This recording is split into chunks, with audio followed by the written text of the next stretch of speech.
नमस्कार, बहुत स्वागत है आपका। मैं हूं आपके साथ सुमित शर्मा। छत्तीसगढ़ में खाद की किल्लत को लेकर सियासत एक बार फिर गर्मा गई है। बीजेपी और कांग्रेस के बीच आरोप प्रत्यारोप का दौर शुरू हो चुका है। बीजेपी ने इसे सरकार का कुप्रबंधन बताया, तो वहीं कांग्रेस ने इसके लिए केंद्र सरकार को जिम्मेदार बता दिया। बात आज इसी पर, उससे पहले रिपोर्ट देखिए आप।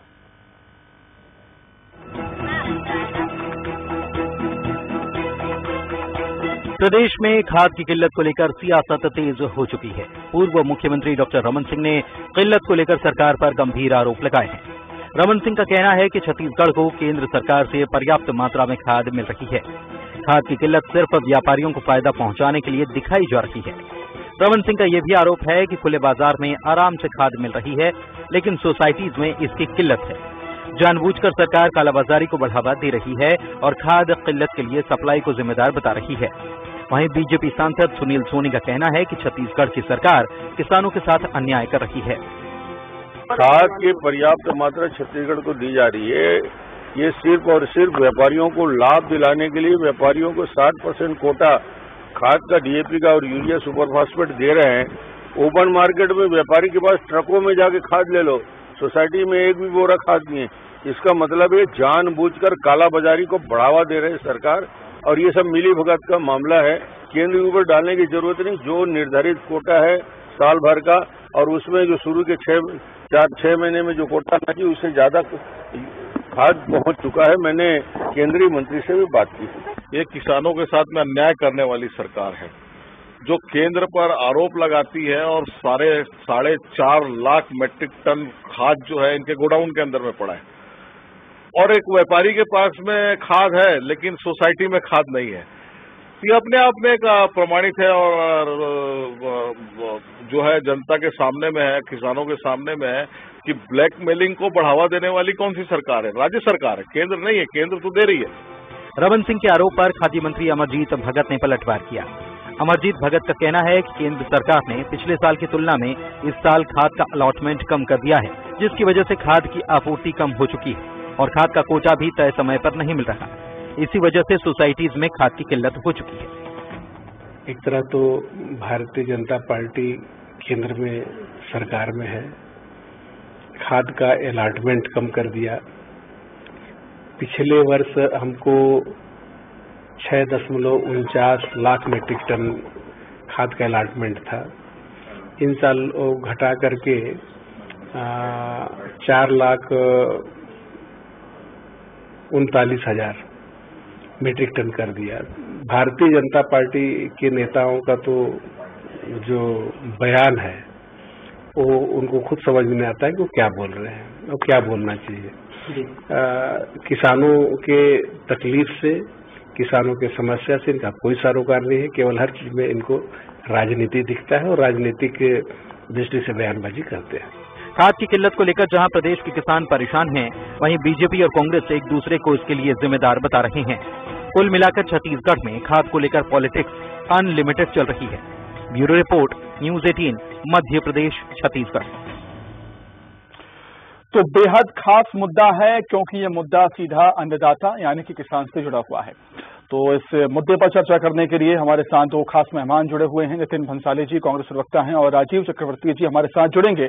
और सबसे पहले नितिन जी, आपका बहुत स्वागत करता हूं न्यूज 18 मध्य प्रदेश छत्तीसगढ़ में। क्या कुछ कहना चाहेंगे सर? क्योंकि आजकल हम देख रहे हैं छत्तीसगढ़ में जो भी समस्याएं हो रही हैं उसके लिए जो राज्य सरकार है वो केंद्र सरकार को ही जिम्मेदार बता देती है, ऐसा क्यों? निश्चित तौर पर इसमें केंद्र सरकार सीधे तौर पर जिम्मेदार है। आप देखिए कि खाद के कोटे का आवंटन और खाद की पूरी व्यवस्था किसके हाथों में? केंद्र सरकार के हाथों में। हमने डिमांड 13.74 लाख मेट्रिक टन की डिमांड भेजी थी। सारा सब कुछ जो इनका फॉर्मेट होता है उसमें फिल करके सारा हमने इस डिमांड को भेजा। इस डिमांड के अनुरूप आप देखिए सुमित जी, हमें लगभग 50 से 55% खाद ही छत्तीसगढ़ में आपूर्ति की गई है केंद्र द्वारा। जानबूझकर जब से राज्य में कांग्रेस की सरकार बनी, आप देख लीजिए, चाहे धान के नाम पर हो, चाहे चावल के नाम पर हो, चाहे बारदाने के नाम पर हो, या चाहे खाद के नाम पर हो, ये हमेशा अड़ंगा लगाना, सौतेला व्यवहार करना, भेदभाव वाला व्यवहार करना और बाद में ये कह देना, झूठ मन गढ़ंत कहानियां गढ़ के ये कह देना कि ब्लैक मनी हो रही है। मैं सुन रहा था अभी प्रदेश के पूर्व मुख्यमंत्री का बयान भी सुन रहा था। मैं ये भी उनसे कहूंगा कि भाई आप तो पूर्व मुख्यमंत्री हैं ही, इस प्रदेश से 9 सांसद हैं जो निर्वाचित हुए, जनता ने जिन्हें निर्वाचित किया, वो लोकसभा में क्या कर रहे हैं? वो कैंटीन का जो सब्सिडी का जो सैंडविच और कॉफी मिल रहा है, चाय मिल रहा है, वही खा पी रहे हैं। बाकी छत्तीसगढ़ की कोई आवाज नहीं उठा रही। राज्यसभा सांसद भी है भारतीय जनता पार्टी के, तो इनको केंद्र सरकार से भी ये मांग करनी चाहिए, दबाव बनाना चाहिए छत्तीसगढ़ के किसानों के हित में कि जो खाद का कोटा जो मांगा गया है। देखिए, भाजपा के शासनकाल में हम देखें यदि सुनील जी, तो धान की फसल भी कम थी और कोटा बराबर वहां से केंद्र से इन्हें आ जाता था। अभी देखिए धान की फसल भी बढ़ी है, लगभग 22 लाख से अधिक किसान छत्तीसगढ़ में धान की फसल को ले रहे हैं। तो ऐसी स्थिति में खाद की डिमांड भी बढ़ी है और हमने ये डिमांड काफी पहले ही जो नियम के अनुसार भेजी जाती है भेज दी थी। अब ये आपूर्ति नहीं कर पा रहे हैं, तो उल्टा जो कोतवाल को डांटे वाली बात ना करे तो मुझे लगता है। ठीक है नितिन जी, माना कि केंद्र सरकार खाद की आपूर्ति नहीं कर पा रही है, जितनी राज्य सरकार खाद मांग रही है उतनी केंद्र सरकार नहीं दे पा रही है, हमने मान लिया। तो फिर राज्य सरकार क्या करेगी? राज्य सरकार क्या हाथ पर हाथ धरकर बैठी रहेगी? क्या किसानों की समस्याओं के बारे में जिम्मेदारी आखिर किसकी? देखिए, जिम्मेदारी राज्य सरकार की है और निर्वाचित सांसदों की भी जिम्मेदारी है। बिल्कुल है। और लोकसभा से छत्तीसगढ़ से निर्वाचित होकर दिल्ली गए हैं जी, उनकी भी जिम्मेदारी है कि केंद्र में जो मोदी सरकार है वहां पर जाके यहाँ के किसानों के हितों की बात करें। हम लगातार केंद्र पर दबाव बना रहे हैं, साथ ही हम ऑर्गेनिक खेती की ओर भी बढ़ रहे हैं। और छत्तीसगढ़ में जैसा कि गौधन न्याय योजना में वो जो गोबर खरीदा गया है उसके तहत जो वर्मी कंपोस्ट का निर्माण किया गया है, प्रोडक्शन किया गया है, हमने हमारे पास वो भी स्टॉक है और हम कोशिश कर रहे हैं कि उसका भी प्रॉपर रूप से वितरण हो और किसी तरीके से कोई हल नहीं। पर खाद तो देनी ही होगी क्योंकि आवश्यक है। और अब जैसा कि बारिश भी शुरू हुई है, वही मेरा सवाल नितिन जी, मेरा सवाल यही है कि चलो समस्या यहाँ पर आ गई है खाद को लेकर, आप बीजेपी पर आरोप लगाते हैं, बीजेपी आप पर आरोप लगाती दे देती है, लेकिन हल क्या है समस्या का? हल निकलना चाहिए ना इस समस्या का। देखिए, हल तो हम निकालने के लिए पूर्ण रूप से लगे हुए हैं। माननीय मुख्यमंत्री जी लगातार केंद्रीय मंत्रियों को चिट्ठियां लिखे हैं, मिलने जा रहे हैं। हमारे खाद्य मंत्री सबके सब पूरा यहाँ का प्रदेश का अपना चीफ सेक्रेटरी से लेकर माननीय मुख्यमंत्री तक और विभागों के सचिवों तक सारे लोग लगातार केंद्र सरकार से करस्पॉन्डेंस कर रहे हैं, उनसे बात कर रहे हैं और लगातार दबाव बनाने का काम जो है वो जारी है। और नाक में दब कर देंगे हम केंद्र सरकार के, यदि किसानों के हित में कहीं कभी कोई कमी हुई तो। और निश्चित तौर पर प्रयास जारी है, पर ये प्रयास जो है भाजपा की तरफ से भी होने चाहिए। ठीक है, राजीव जी भी हमारे साथ जुड़ गए हैं। नितिन जी, आप सियासी मित्र राजीव जी भी हमारे साथ जुड़ गए हैं। राजीव जी, बहुत स्वागत करता हूं आपका न्यूज 18 मध्य प्रदेश छत्तीसगढ़ में। कहना चाहेंगे सर, क्योंकि भेदभावपूर्ण व्यवहार के अभी इसके आरोप नहीं है, पहले भी आरोप लग चुके हैं, चाहे धान उठाव को लेकर हो या बारदाने को लेकर हो। अब खाद को लेकर भी केंद्र सरकार पर भेदभाव के आरोप राज्य सरकार लगाती है। राजीव जी, देखिए, ये सबसे आसान है कि आप अपनी अकर्मण्यता का ठीकरा किसी और पर छोड़ दीजिए कि साहब हमारे साथ भेदभाव हो रहा है। अभी तक कांग्रेस के मित्र ही कहते हैं, कृषि मंत्री जी, कृषि सचिव जी कहते हैं कि हमने जो भेजा था उसका 70% आ गया है। अब जब 70% डीएपी हो या बाकी जो रासायनिक खाद आ गया है, तो आप अपने माध्यम से किसानों को देना शुरू कर दीजिए। बाकी का जो खाद है वो आते रहेगा। लेकिन चूंकि आपको खुशी करना है, खाद की कमी को आपको कहना है कि भाजपा हमारे साथ राजनीतिक भेदभाव कर रही है, तो ये आरोप लगा देना अलग बात है। और किसानों की सेवा करना, किसानों की मॉनिटरिंग करना, उसकी ऑडिटिंग करना, सही समय पर खाद किसानों के खेत तक पहुंच जाए, ये व्यवहार करना ये अलग बात होती है। तो राज्य सरकार का रवैया आप देखेंगे पिछले 3.5 वर्षों से इसी प्रकार से ढूंढ है। इनकी जो एजेंसियां हैं, जो वो एजेंसी बहुत ही असफल रही है। सही समय पर तालमेल करना, समन्वय करना, ये राज्य सरकार का दायित्व है। और ये जो एजेंसी मार्कफेड उसकी एजेंसी है, मार्कफेड एजेंसी है। आपका बाकी जो सहकारी समितियां हैं, उन सहकारी समितियों को केंद्रीकृत कर जो दूसरे भी खाद बनाती है, जो सहकारी समितियां जो केंद्र पर स्तर पर बनाती है, जो सरकार द्वारा निर्देशित नहीं है, कृषको है, इफको है, ये कंपनियां सीधे जो कृषक साख समितियां हैं, जो सहकारी समितियां हैं, इन्हें भी अपना रैक भेजती है। लेकिन दुर्भाग्य से पिछले 3.5 वर्षों में उन जो सहकारी समितियां, छत्तीसगढ़ की बड़ी सहकारी साख समितियां, उनके साथ करार करने में, उनके साथ एग्रीमेंट करने में ये सरकार चूक गई है। और वर्मी कंपोस्ट का एक घोटाला कर रही है राज्य सरकार, जो वर्मी कंपोस्ट। बिल्कुल नितिन जी, राजीव चक्रवर्ती जी की जो बातें हैं वो वाजिब हैं। आप क्या कहेंगे राजीव जी की बातों पर, जो उन्होंने करार करने की बात यहाँ पर कही है, जो कंपनियां हैं उनसे? ये तो उल्टा चोर कोतवाल को डांटे, फिर से बोलूंगा मैं। नहीं, आपकी गलती है। कंपनियों से करार। नहीं नितिन जी, आपकी एजेंसियां खोली हुई है, आपकी एजेंसियां। मैं बोला चलो दिल खोल के बोलने दो, कितना झूठ बोलते हैं, क्योंकि इनकी बातों में स्पष्टता का अभाव है और झूठ बोलना इनका स्वभाव है। इससे तो आप जीत ही नहीं सकते झूठ बोलने में। इन्होंने महारत हासिल की है, पीएचडी की है झूठ बोलने में। देखिए, मैं बता दूं, वर्मी कंपोस्ट तो हमारे पास है, वैकल्पिक तौर पे हम लोगों ने उसको रखा है। अभी मैं बता दूं कि वर्तमान वर्ष में समिति के पास अभी वर्तमान में 2.03 लाख टन खाद उपलब्ध है। अभी वर्तमान में मैं बता रहा हूँ,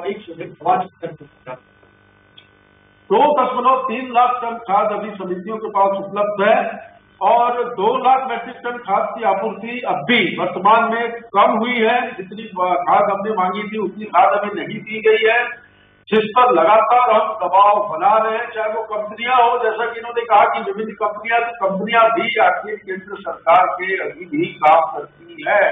ये खाद का कोटा, खाद की व्यवस्था, ये सब कुछ केंद्र सरकार के हाथ में है। ठीक है नितिन जी, राजीव जी, एक सवाल मेरा आप दोनों से है कि जो खाद दिया जाता है केंद्र सरकार की तरफ से राज्य सरकार को, इसमें पारदर्शिता होनी चाहिए।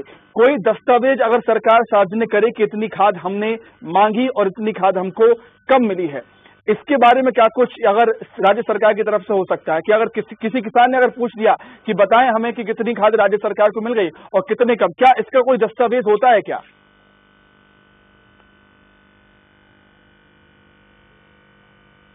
नितिन जी, मेरी आवाज आप तक पहुंच रही है क्या?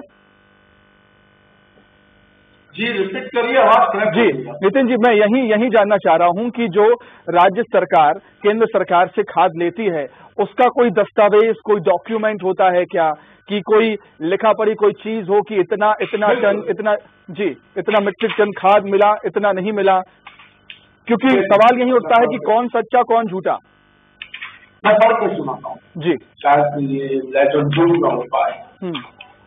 खरीफ 2022 सीजन में कुल मांग 13.70 लाख टन की डिमांड की गई, जिसका अनुमोदन भी भारत सरकार ने दिया, अप्रूवल भी दिया कि हाँ हम देंगे।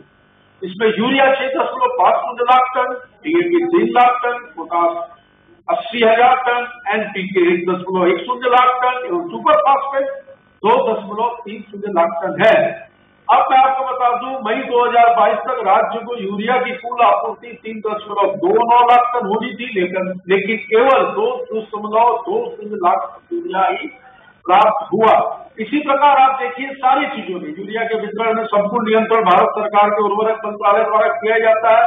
खरीद के लक्ष्य के विरुद्ध 62% है। राज्य में एनपीके की उपलब्धता खरीद के लक्ष्य के विरुद्ध 30%, डीएपी की उपलब्धता 39%, पोटास की उपलब्धता 35%। ये क्यों है? इन्होंने जो कोटा हमें देना था, मैंने तो बता दिया, आपको आंकड़े बताए। ठीक है राजीव जी बिल्कुल आंकड़े लेकर बैठे हैं नितिन जी, आंकड़े लेकर बैठे हैं नितिन जी। और आरोप आप पर केवल भेदभाव के ही नहीं लगते केंद्र सरकार पर, आरोप ये भी लगते हैं कि जो छत्तीसगढ़ के सांसद चुनकर गए हैं दिल्ली, वो भी कुछ अपनी तरफ से प्रयास नहीं करते। उनको भी आवाज उठानी चाहिए छत्तीसगढ़ के किसानों की, जो वो उठाते नहीं है। बिल्कुल उठाते हैं, पूरी आवाज उठाते हैं और लगातार मॉनिटरिंग करके जितनी भी रासायनिक संयंत्र हैं उनके ऊपर मॉनिटरिंग कर रहे हैं, तभी खेप आ रही है। मैंने कहा ना, इनकी समन्वय की कमी है, ये राज्य सरकार के संपर्क की कमी है, समन्वय कमेटी ने जो इनकी मार्कफेड को भी अपनी तरफ से जो एक रिक्वेजिशन भेजना चाहिए था वो सही समय पर कभी नहीं भेजते। इसके बाद देखिएगा बारदाने लेटर दिखा दिया, क्योंकि अभी तक झूठ कमिश्नर के पास इन्होंने नहीं भेजा है।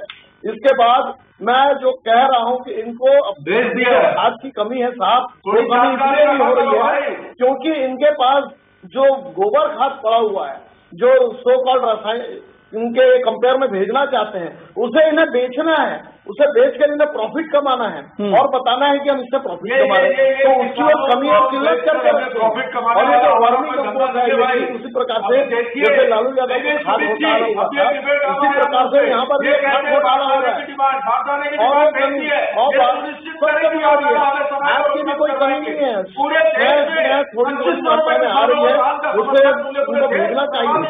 लेकिन वर्मी कंपोस्ट की बाध्यता किसानों को बाध्य किया जा रहा है कि अगर आपको डीएपी चाहिए तो आपको 10 बोरा अलग से वर्मी कंपोस्ट लेना पड़ेगा। ये जो वर्मी कंपोस्ट की बाध्यता है, ये वर्मी कंपोस्ट की बाध्यता खाद की कमी बोलकर उसे दिया जा रहा है। दरअसल बात यह है कि इन्हें अपने गौठान में वर्मी कंपोस्ट नहीं बन रहा है, वर्मी कंपोस्ट पता नहीं कहाँ से ला रहे हैं, उसके अंदर कंकड़ है, उसके अंदर बहुत सारे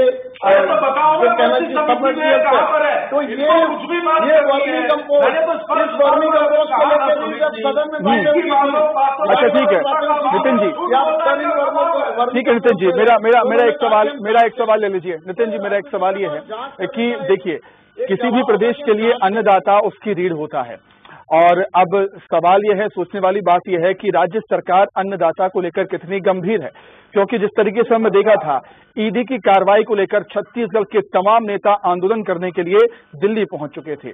तो क्या खाद जैसी समस्या को लेकर, किसानों की समस्या को लेकर ऐसा कोई एक्शन हमें देखने को मिलेगा कि छत्तीसगढ़ के तमाम नेता, दिग्गज नेता जाएं केंद्र पर दबाव बनाएं, मोदी सरकार पर दिल्ली में जाकर दबाव बनाएं कि हमें खाद चाहिए? ऐसा कोई आंदोलन अगर हो सकता है क्या फ्यूचर में, भविष्य में? सरकार जो है सुमित जी, ये सरकार है किसानों की सरकार है।